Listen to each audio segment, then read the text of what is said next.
Chers frères et sœurs, en ce jour de Pentecôte, dans le livre des Actes des Apôtres, le premier élément qui attire notre attention est le fracas qui vint soudain du ciel.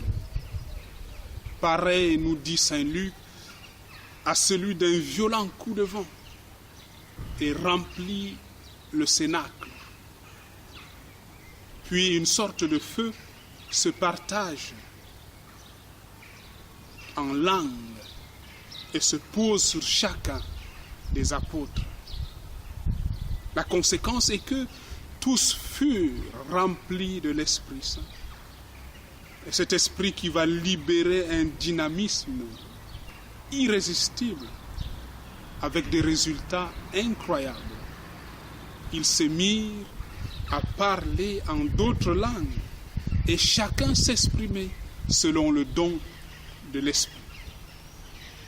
Alors une grande foule se rassemble et s'émerveille parce que chacun entend parler les apôtres dans sa propre langue. Tous, mes bien-aimés, font ce jour une expérience nouvelle, jamais arrivée auparavant. Nous les entendons parler dans nos langues. Et de quoi parlaient-ils? Des merveilles de Dieu. L'onction de l'Esprit Saint nous donne de proclamer les merveilles de Dieu. À la lumière de ce passage des Actes des Apôtres, je voudrais aujourd'hui réfléchir sur 3 points qui sont liés à l'action de l'Esprit Saint. La nouveauté, l'harmonie et la mission. La nouveauté. La nouveauté, reconnaissons-le, nous fait toujours peur. Parce que souvent nous sommes rassurés quand nous maîtrisons les choses. Il nous est donc difficile de nous abandonner à Dieu totalement, laissant ainsi l'Esprit Saint être l'âme et le guide de notre vie. Mais l'événement de la Pentecôte que nous venons d'écouter nous montre que quand Dieu se révèle, il apporte de la nouveauté. Il transforme toutes choses. Il nous transforme et nous demande simplement notre adhésion totale. Pour les apôtres, ce fut une transformation totale, justement. De craintifs et d'enfermés qu'ils étaient, ils retrouvent le courage, la joie, et ils sortent annoncer l'Évangile. La nouveauté, mes bien-aimés, que Dieu apporte dans notre vie est vraiment ce qui nous réalise, ce qui nous donne la vraie joie, la vraie sérénité, parce que Dieu nous aime et veut simplement notre bien.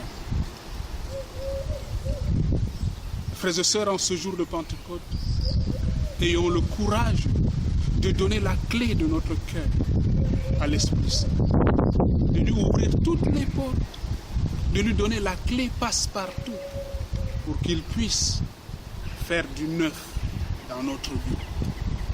Laissons l'Esprit Saint nous surprendre par sa présence et nous donner la vraie joie. Le second point, c'est l'harmonie. L'Esprit Saint apporte, mes bien-aimés, la diversité des charismes, la diversité des dons dans l'Église.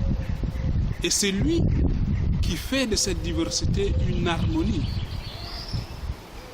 Parce que l'Esprit Saint seul peut transformer les diversités en richesse. Parce que l'Esprit Saint seul peut faire l'unité. Et l'unité réalisée par l'Esprit Saint n'est pas de l'uniformité, mais ramène tout à l'harmonie. Dans l'Église, c'est l'Esprit Saint qui fait l'harmonie. Lui seul peut susciter la diversité, la pluralité, la multiplicité et en même temps opérer l'unité. Demandons-nous alors Suis-je ouvert à l'harmonie de l'Esprit Saint en dépassant tout particularisme, tout exclusivisme? Le troisième point, l'Esprit Saint nous fait entrer dans le mystère de Dieu vivant et nous sauve du danger d'une église fermée sur elle-même. L'Esprit est celui qui nous pousse à ouvrir les portes de nos églises, à ouvrir les portes de nos cœurs pour sortir et annoncer et témoigner de la bonne vie de l'Évangile. Sortir pour communiquer la joie de la foi, pour communiquer la joie de la rencontre avec le Christ. L'Esprit Saint, mes bien-aimés, est l'âme de la mission. Demandons-nous si nous avons tendance à nous enfermer en nous-mêmes, dans notre groupe, ou si nous laissons l'Esprit Saint nous ouvrir à la mission. Frères et sœurs, laissons-nous emporter par l'élan de l'Esprit Saint. Esprit de Pentecôte, souffle de Dieu, vois ton Église aujourd'hui rassemblée. Esprit de Pentecôte, souffle d'amour, emporte-nous dans ton élan.